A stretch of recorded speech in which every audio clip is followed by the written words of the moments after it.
Hey guys, kembali lagi bersama gua di Sakahayang Review. By the way, apa kabar para penonton setia Sakahayang? Bosan dengan film horor? Tidak sabar menunggu film yang seru dan menegangkan? Kebetulan sekali, karena kali ini Sakahayang akan membahas film yang seru, extraordinary dan menegangkan berjudul The Edge 1997. Ya, meskipun jadul, tapi jangan anggap sepele seperti kalian bermain di rank epic. Oke lah, daripada kelamaan sampai jamur tumbuh di gigi, mending kita langsung saja ke pembahasannya. Dan jika kalian suka dengan channel ini seperti biasa, silahkan subscribe aja, biar gak ketinggalan video menarik lainnya dari Sakahayang.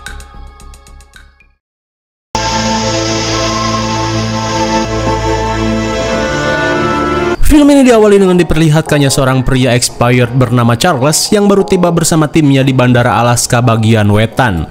Di saat itu pula seorang mekanik PKL seakan tak percaya bisa melihat bos Charles secara langsung. Rupanya Charles adalah seorang miliarder yang sangat pintar dengan ilmu pengetahuannya. Sambil berjalan menuju pesawat amfibi, Charles diminta ajudannya untuk beristirahat terlebih dulu. Akan tetapi Charles yang memiliki deadline harus segera melakukan syuting di kaki gunung Alaska guna mengejar penayangan film.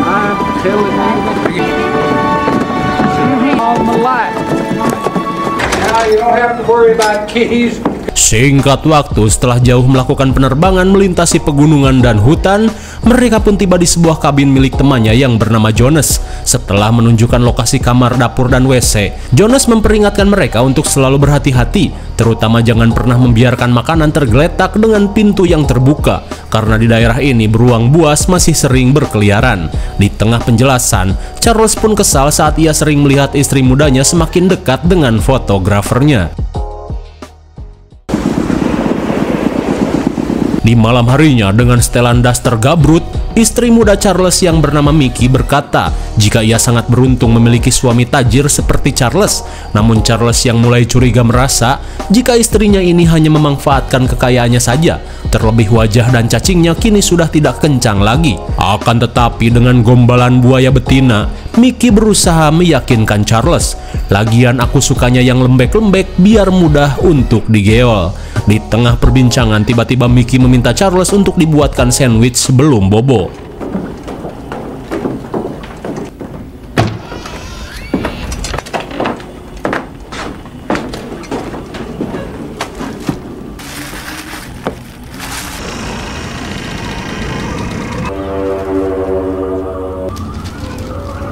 Sontak Charles pun panik saat melihat pintu yang terbuka dengan daging yang tergeletak begitu saja. Ia pun takut seekor beruang mencium bau daging ini.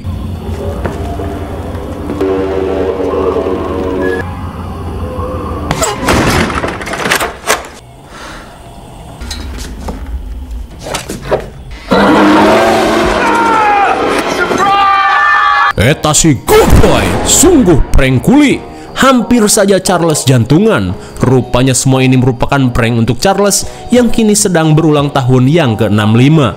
Lantas, mereka langsung memeriahkan pesta dengan mabar dan memberikan beberapa hadiah. What's it say, Charles? What's it say? This is a superb present, thank you. Hingga setelah pesta dadakan berakhir, Jonas berkata jika Charles sangat beruntung memiliki istri bohai dan cantik seperti Mickey.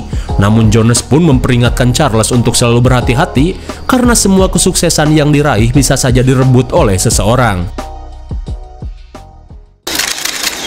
Well done, Clarence. Beautiful. Really.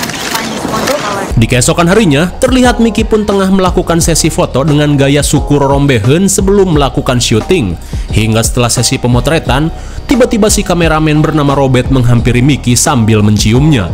Sontak Charles pun panas dada saat melihat Mickey yang malah girang dicium Robert. Tak lama kemudian, Jonas pun datang dan membicarakan beruang kodiak yang sedang dibaca oleh Charles, di mana beruang itu merupakan predator alami yang sangat ganas, di mana kodiak tidak akan pernah melepaskan buruannya yang sudah ia lihat. Sesaat kemudian, Robert dan Stephen Maghrib terlihat kebingungan saat seorang model pria bernama Ujang malah mengalami sakit tipes, dan meskipun dipaksa syuting, Stephen berkata jika si Ujang pastinya akan mati. Di dalam kabin, Robert yang bingung harus berbuat apa tiba-tiba melihat foto seorang pemburu yang dirasa cocok untuk menjadi model pengganti. Excuse me, where is this guy? Saat ditanyai, Jones berkata jika si pemburu itu bernama Hena dan ia tinggal di sebuah kabin sekitar 2 km dari tempat ini. Namun Jones berkata jika saat ini Hena mungkin saja sedang pergi berburu. Mendengar hal itu, Robert dan Stephen mempunyai sebuah ide. Lose the light at Lose the light at 418. Charles. Di dalam kabin, tiba-tiba saja Robert mengajak Charles untuk pergi menemui si pemburu. Tak cuma itu, istrinya pun terlihat setuju dan menyuruh Charles untuk sekali-kali berpetualang.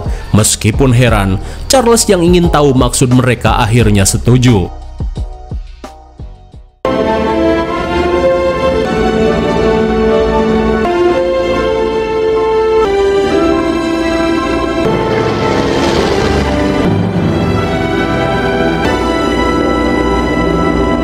Weather coming in from the north, snow maybe. Di tengah perjalanan, Charles yang merasa curiga menanyakan apa pendapat Robert tentang dirinya dan juga istrinya. Robert pun berkata jika Charles adalah orang paling beruntung, karena tidak hanya kaya, Charles pun memiliki istri yang cute. Mendengar hal itu, Charles pun berkata, How are you planning to kill me? Fuck, hold on! Oh, shit!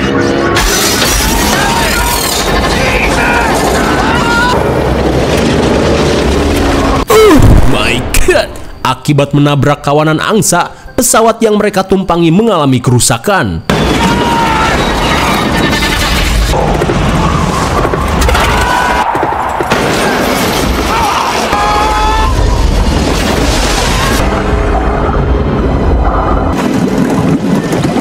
Saat pesawat tenggelam, Robert malah langsung naik ke permukaan, sedangkan Charles langsung menolong Stephen yang terjebak di kursi.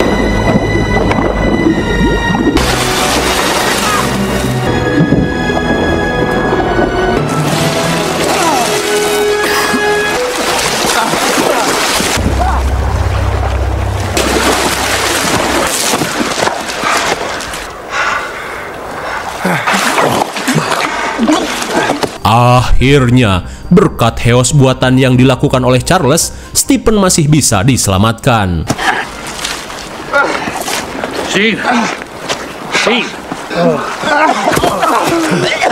Di tengah cuaca dingin menusuk tulang, Charles pun berusaha membuat api unggun.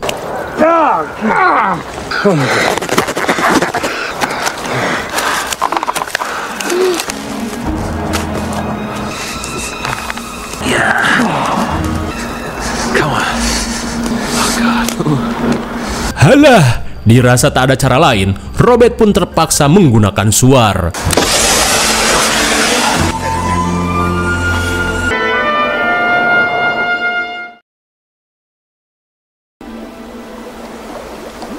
Di keesokan harinya, dengan suar yang hanya tersisa satu, Charles mengajak semua orang untuk bergerak. Karena di lembah seperti ini akan sulit untuk ditemukan tim penyelamat. Maka dari itu mereka pun diajak untuk pergi ke arah selatan. Right, here's the lodge where we did go. Through this pass. Setelah cukup jelas, kini Charles berusaha mencari arah selatan terlebih dulu.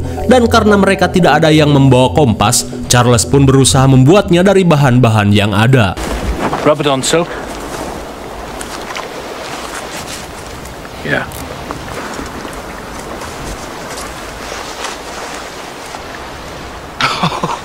It works. Setelah berhasil menemukan arah selatan, mereka pun sepakat untuk pergi ke arah pegunungan.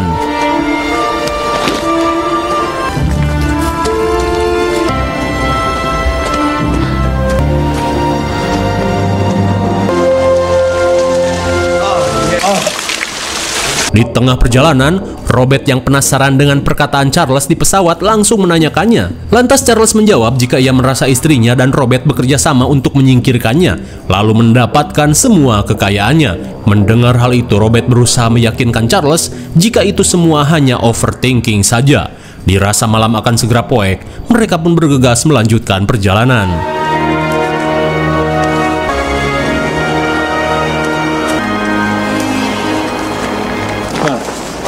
Stitch. stitch in my side. Singkat waktu, Stephen tiba-tiba merasakan komplikasi mah dicampur kali kiben. Ia pun meminta semua orang untuk beristirahat terlebih dulu. Akan tetapi, Charles yang tidak memiliki waktu mengajak Stephen untuk bergegas melanjutkan perjalanan. Tak lama kemudian, sontak Stephen pun heran setelah mendengar suara ngos-ngosan dari arah lebak.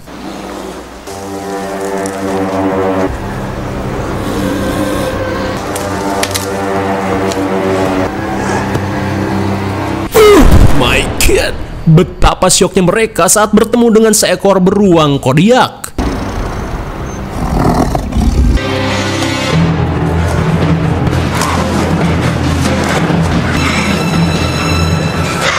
Dirasa sudah jauh, mereka yang kelelahan berniat untuk beristirahat. Akan tetapi, Come on!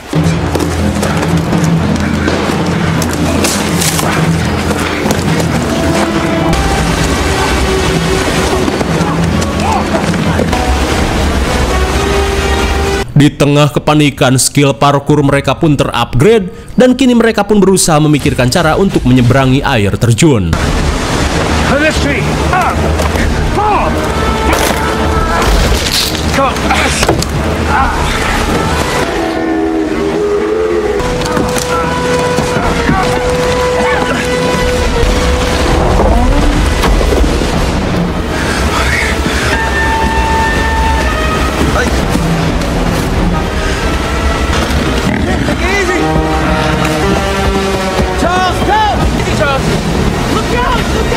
Dan kini si beruang yang tak bisa menyeberang tiba-tiba melakukan hal yang pintar.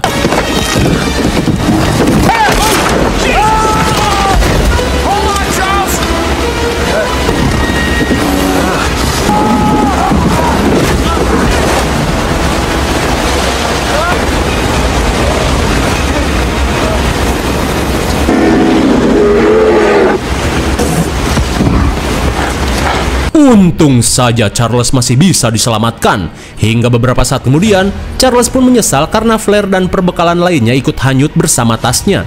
Lantas apa boleh buat, Robert pun mengajak Charles dan Stephen untuk segera melanjutkan perjalanan. Remember you told me why people die in the woods? Top of that rise, high as possible. Di tengah perjalanan, Robert berkata jika tak lama lagi bantuan akan segera datang karena ia merasa semua orang dan media TV pasti mencari keberadaan si miliarder Charles yang hilang secara tiba-tiba. Dirasa ada benarnya, mereka pun memutuskan untuk beristirahat di tempat ini karena malam akan segera poek.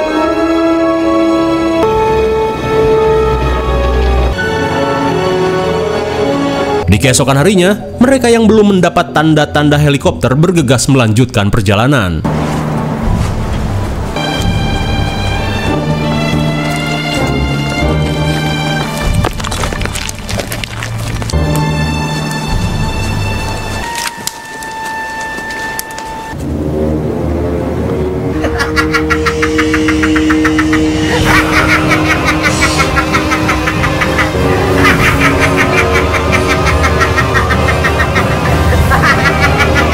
Da eta si kuboy, sungguh suwe. Mereka pun kasarung alias kembali ke tempat semula. Ah, ini mah kompasnya gak bener. Kompas kuboy. Di tengah kebingungan, Charles yang tidak ingin mati konyol meminta Stephen untuk membuat tombak supaya kita bisa menangkap ikan, sementara ia akan mencari kayu bakar. Sesaat kemudian, Robert yang putus asa diingatkan Charles untuk tetap berjuang karena peluang untuk hidup masih ada. Look, and I'm talking to you.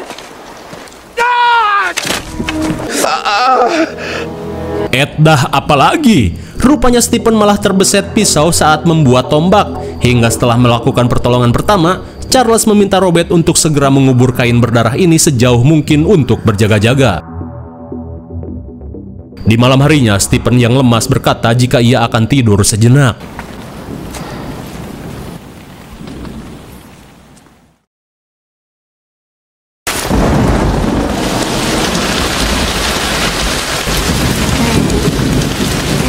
Seakan Sue cinta banget sama mereka, malam pun semakin berat dengan turunnya hujan yang deras. Dirasa hujan ini akan lama, Charles berusaha mencari spot lain untuk berteduh. You know that's north. That's Sontak Charles pun kesal dengan Robert yang tidak mengubur kain berdarah yang ia berikan karena takutnya bau darah di kain itu akan memancing predator. Hingga di tengah percekcokan tiba-tiba Stephen melihat sesuatu di kegelapan.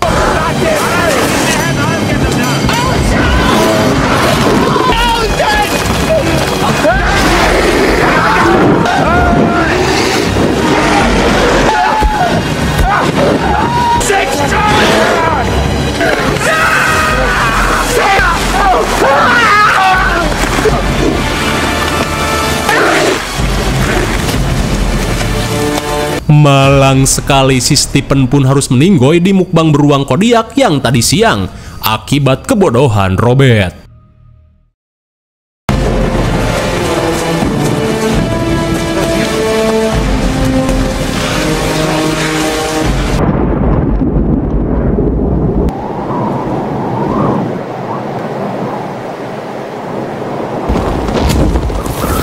Di keesokan harinya, di tengah dinginnya badai salju, Robert yang kelaparan bertanya bagaimana cara kita untuk mendapatkan makanan. Mendengar hal itu, Charles yang mempunyai ide berniat melakukan sesuatu.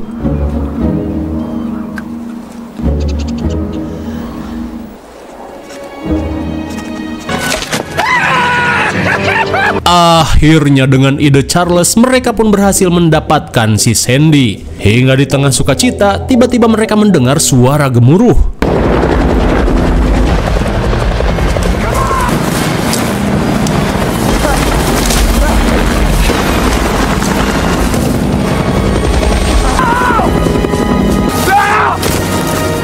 Emang benar-benar suwe. Helikopter yang melakukan pencarian tidak menyadari keberadaan mereka. Di tengah rasa frustasi, Robert yang putus asa pun merasa jika dirinya tinggal menunggu ajal. Fire from ice. Can you think how? That's right. And you bloom. I don't want to know how, Charles. Akan tetapi dengan santai dan tenang, Charles yang tetap optimis mengajak Robert untuk berjuang, karena siapa tahu keajaiban akan datang pada kita. Meskipun terdengar tidak meyakinkan, Robert yang tantrum akhirnya sadar karena ia merasa malu pada seorang aki-aki yang memiliki jiwa pantang menyerah. All we'll need.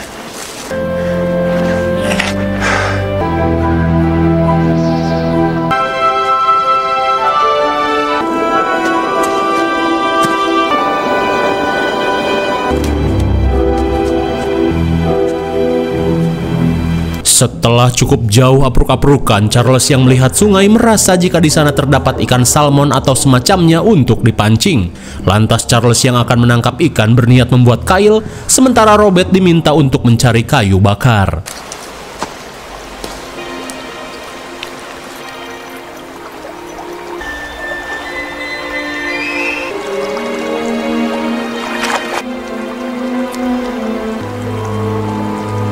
Meskipun sulit, tapi Charles tetap berusaha untuk sabar.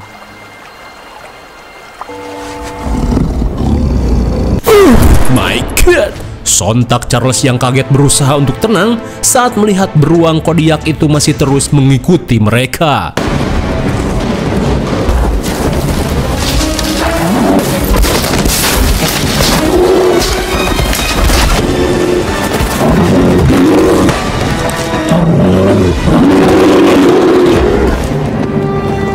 Been following us the whole time. He's stalking us. Di tengah kepanikan, Charles meminta Robert untuk membuat lingkaran api karena beruang kodiak kopet itu masih neteli mengejar mereka.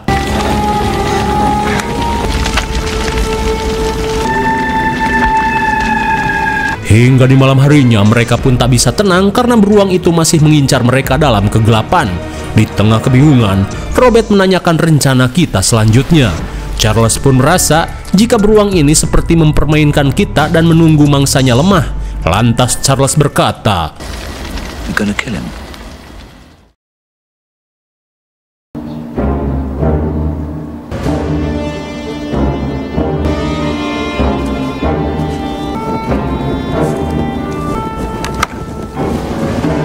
Di keesokan harinya, mereka yang selesai mencari kayu langsung membuat strategi untuk menghabisi beruang kodiak itu.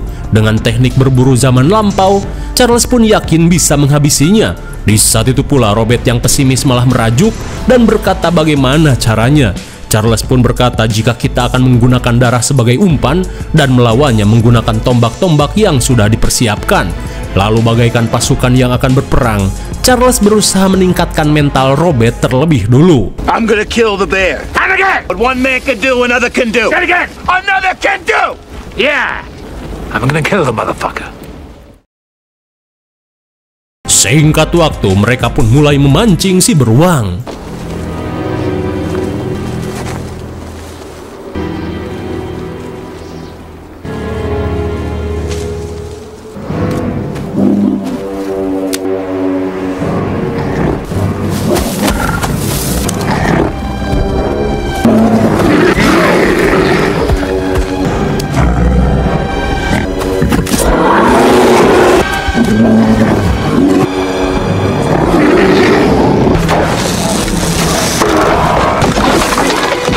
Saat jebakan batu gagal, mereka langsung ngabret seedian-ediannya.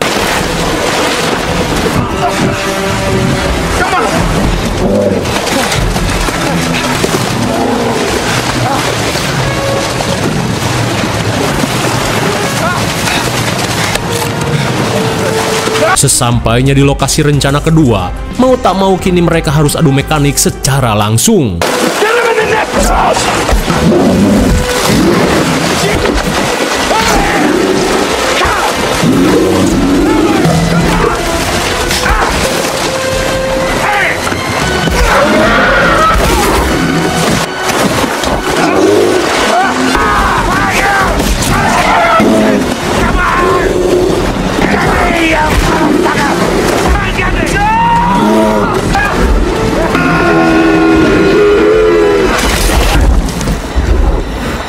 Sungguh aki-aki yang GG.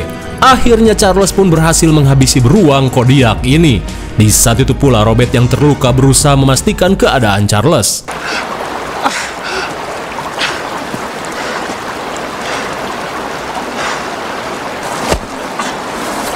Sontak Robert pun lega saat melihat Charles yang baik-baik saja.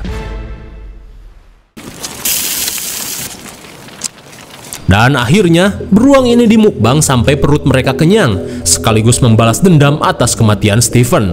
Lantas, Charles menjadikan kuku beruang sebagai aksesoris, sebagai tanda mereka pernah menghabisi seekor beruang. Tak cuma itu, mereka pun memanfaatkan kulit beruang untuk dijadikan mantel. Setelah mengisi perut, Charles yang akan melanjutkan perjalanan berniat mencari arah terlebih dulu dengan menggunakan jarum dari jam pemberian istrinya.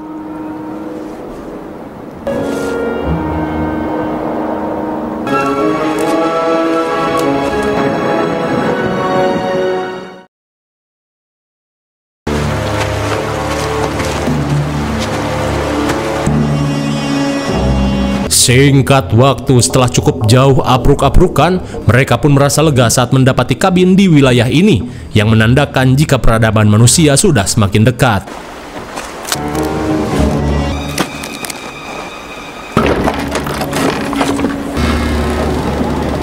Saat memasuki kabin, Charles merasa jika tempat ini sudah lama tak berpenghuni. Kemudian, Robert yang menemukan bedil menduga jika sebelumnya kabin ini merupakan shelter bagi para pemburu, entah memburu beruang atau memburu bancet. Lalu saat mengecek peta, Charles pun merasa jika kita bisa melanjutkan perjalanan menggunakan sampan. Dirasa masih berfungsi, Charles mengajak Robert untuk ngeteh terlebih dulu. Sesaat kemudian, Charles pun heran saat menemukan bon terselip di kotak milik Robert.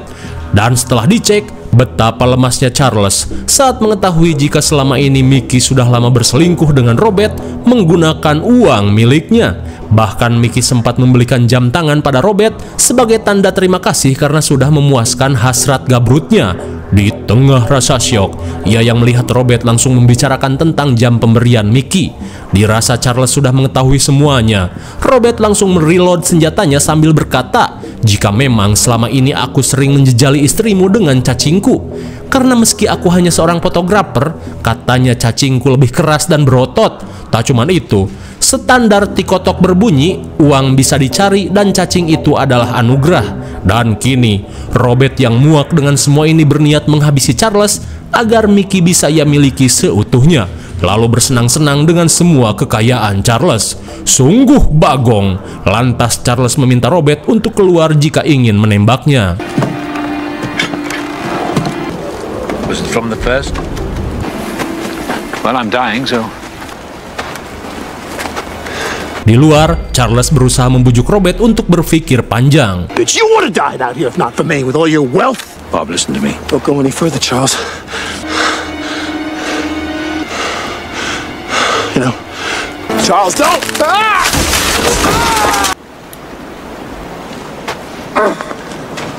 Mamam sia. Charles yang sebelumnya tahu ada jebakan sengaja memancing Robert ke tempat ini. Di tengah rasa linu, Robert yang tadinya mangprang kini memelas untuk diselamatkan.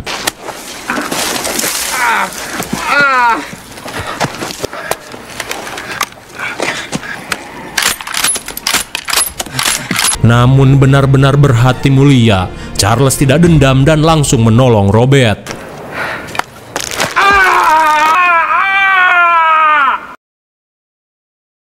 Sesampainya di kabin, Charles pun bergegas melakukan pertolongan pertama pada Robert yang mengalami pendarahan serius. I suppose I only have so much of that stuff in me, eh? Right.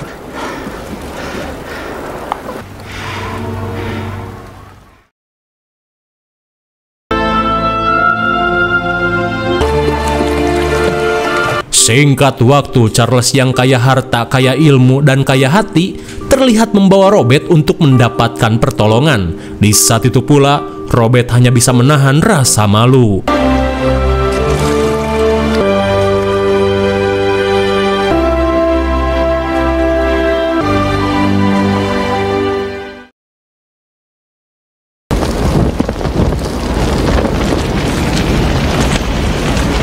Singkat waktu, setibanya di pantai, Robert yang semakin ripuh merasa jika tak lama lagi hidupnya akan segera berakhir.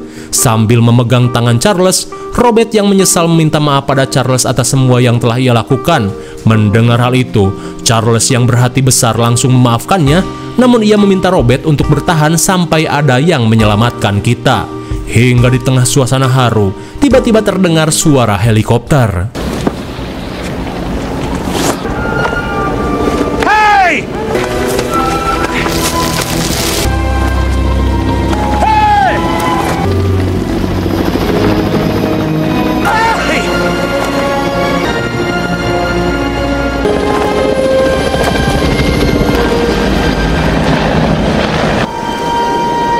Namun di tengah kebahagiaan, betapa syoknya Charles saat Robert tidak mampu bertahan dan meninggoy.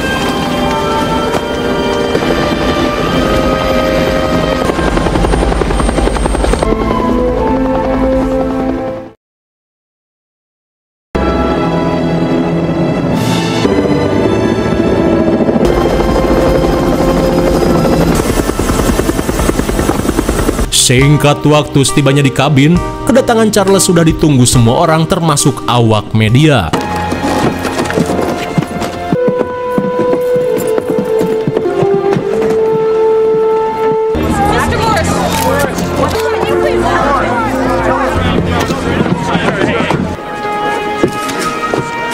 Di tengah suasana haru, Charles langsung memberikan jam yang dibelikan Mickey untuk Robert.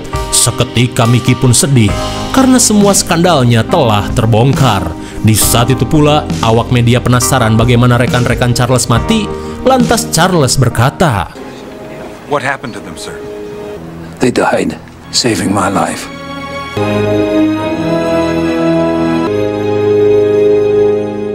bagaimana? Film yang sangat seru, menyentuh, dan juga menegangkan, bukan?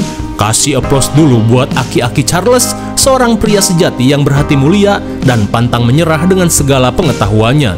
Tak ada yang perlu dibahas lagi karena semua sudah jelas.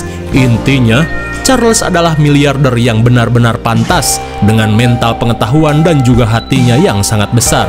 IMDb untuk film ini adalah 6,9 dan menurut Sekahayang cocok diberi nilai 7,3. Mungkin segini saja review dan pembahasan film The Edge 1997. Jangan lupa like, share, dan subscribe supaya kalian tidak ketinggalan jika ada video menarik lainnya dari Sekahayang. Thanks for watching and see you on next video. Bye-bye.